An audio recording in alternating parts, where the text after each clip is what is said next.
Get ready for 15 awesome-looking indie beat-em-ups that are still releasing in 2025. That's right, it's looking to be a total slugfest in the indie gaming scene this next half of the year, with some amazing-looking brawlers featuring one heck of a pixel-packed punch. From couch co-op games straight out of the 90s to more modern refinements for the genre, this list features 10 games that we are salivating at the mouth to try. Some of these you might have heard of, others, well, you might not even know existed. But real quick, don't let us get KO'd by the gaming echo chamber. Join us over at Patreon or use a YouTube membership and you can gain Discord access, shoutouts at the end of every video we produce, and other amazing perks. But best of all, you'll be supporting indie visibility. Links to join are down below. Your new indie gaming community is waiting for you. First on our list is an arcade beat-em-up you've likely heard about, and if you are anything like me, you can't wait to play it when it releases later this year. Marvel Cosmic Invasion calls back to classic comic book themed brawlers like the Punisher and X-Men, with awesome looking retro visuals, a great cast of characters, 15 in total, and an insane assortment of crazy combos to master. Take down the Annihilation Wave as Nova, Spider-Man, Wolverine, the good old Captain America, or many others through the streets of New York and well beyond. The game will feature tag team maneuvers, which allow you to swap between characters, local and online co-op features, and so much more. Give it to me now, bub! While it will be launching into early access to start later this year, Detained, Too Good for School, looks too good to pass up. While not strictly a beat-em-up, as it also features a bit of exploration and a few RPG elements, Detained's main focus does seem to be on punching goons in the jaw. Playing as a schoolgirl who has been released from juvenile detention, you find yourself on a quest for justice, avenging your brother who has been murdered. There's going to be a day-night cycle, 90 different skills to learn, romance options, jobs, and more. This ambitious idea of mixing River City girls with social elements like the ones we've seen in, say, Persona could pay off. Bimmy and Jimmy are back on the scene once again this October as the iconic Double Dragon franchise looks to revive. Being somewhat of a reimagining of the original game, this version of Double Dragon will feature new 3D characters, improved controls, and it hopes to favor strategy over mindless smashing. The Lee brothers will take down waves of foes with their fists, weapons, and even the environment. We'll have to see just how this one turns out, as Double Dragon Revive is hoping to feel like the perfect mix of fighting game meets classic arcade brawler. Up next, an anime-themed brawler with rogue elements. It's Starfire Eternal Cycle, coming to us from Indie Herb Games. The game hopes to drop in the next few months and supply gamers with that one more run mentality that they love. Stages are completely random as you dish out combos, carefully dodge, and master 8 different elementals. There will be a good amount of weapons to choose between, and I for one am curious to see how mixing something like Dead Cells with classic Streets of Rage pans out. Scheduled for an August release, meaning you won't have to wait very long at all, at the time of this video anyways,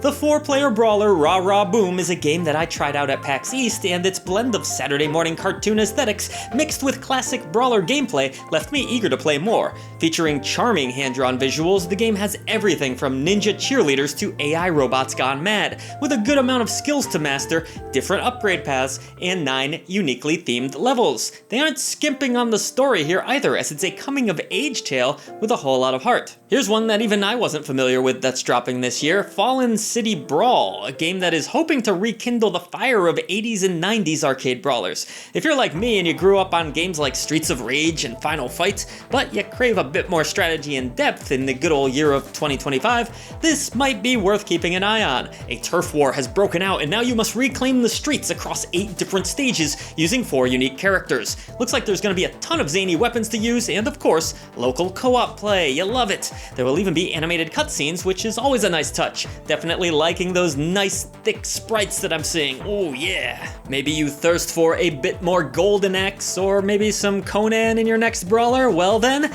King's Blade should suit you quite nicely. Take the throne in this rather violent affair, which will launch in August, and it's coming from a solo developer. Always respect that. Battle off an evil empire, choosing between 6 different characters across 12 levels. There's a combo system, magical spells, weapons, you know the drill. If you love retro fantasy-themed brawlers, then King's Blade seems like the perfect addition to your indie gaming library. An old-school pirate-themed brawler, and it's out this month? Ahoy, me mateys! Set sail with Buccaneers Shipshape. This goofy, swashbuckling brawler is actually a remake of sorts based on a 1989 game.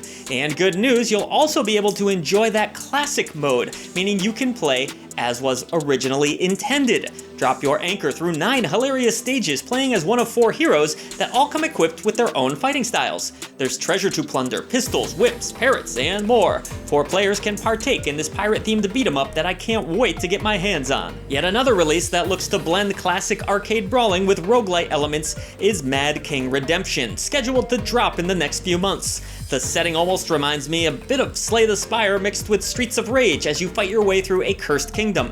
Play as one of 4 lost souls and battle through procedurally generated levels which host tough enemies and traps galore. There's also artifacts and cards to unlock that add a new kind of strategy to the genre. Loving the retro visuals of the game, the local co-op features, and honestly, the story has a chance to be pretty damn awesome too. Well, this looks interesting. Our next brawler is Red Rust, which at first glance almost reminded me visually of a classic Killer Instinct game. A Soviet-flavored romp with a focus on hand-to-hand combat and a bit of shooting, you can enjoy this one in September. You play as KGB operative Agent Red, who's on a covert mission. Switching between guns and fists could be interesting, but it's the visual style of this game that really has me interested in taking it for a spin. Time to get foxy with the adorable and simple-looking John Fox, scheduled for a Steam release sometime this year. This pixel-packed beat-em-up has some martial arts action, motorbike sequences, mutant frogs, and more. You play as a vigilante battling against clones in what should be a goofy good time. There's your usual slew of kicks and punches at your disposal, offering plenty of arcade-style fun for fans of the genre. Yet another one to add to your wishlist at the least. Moving along now to a lovely little hand-drawn brawler that seems to be inspired by 80s anime alongside games like Final Fight, of course. This is V's Rage. You play as a mom under extreme stress who uses a frying pan to bash her foes into oblivion. Obviously, the game has a sense of humor, but what's really interesting here is that each stage comes with its own unique twist to keep you on your toes. The game is currently scheduled for a September release, so not too much longer now on this one. I must have missed the original 8 Dragons sadly, but it appears a sequel is on the way, so hopefully I can make time to try out the original before it drops.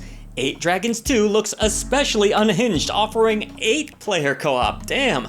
Learn combos and take down gangs across 4 districts in both online and local play. While it does look like sheer chaos, I really want to give it a go. Now I just need to find maybe 7 other players to play with.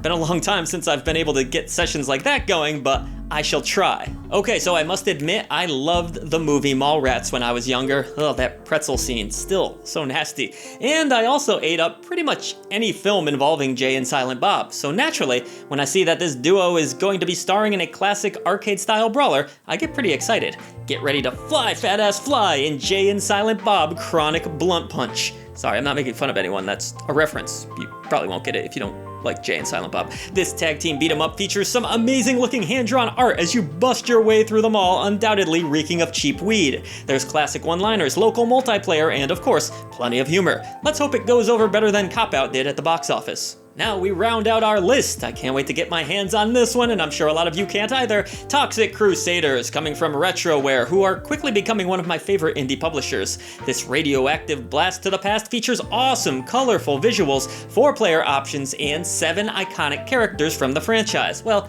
okay, a few are new, so I guess they're not iconic yet, but you know what I mean. There's going to be 7 disgustingly fun levels as well, motion comics, featurettes with actual trauma actors, and so much more. Plus, there's a new Toxic Avenger movie on the horizon, meaning that this is gonna be a big year for Mean Green. So thank you, everybody. We hope you found the next brawler to add to your indie gaming library. I can't wait for each and every one of these to drop. Voice to the voiceless. I'll see you on the channel for more indie gaming coverage.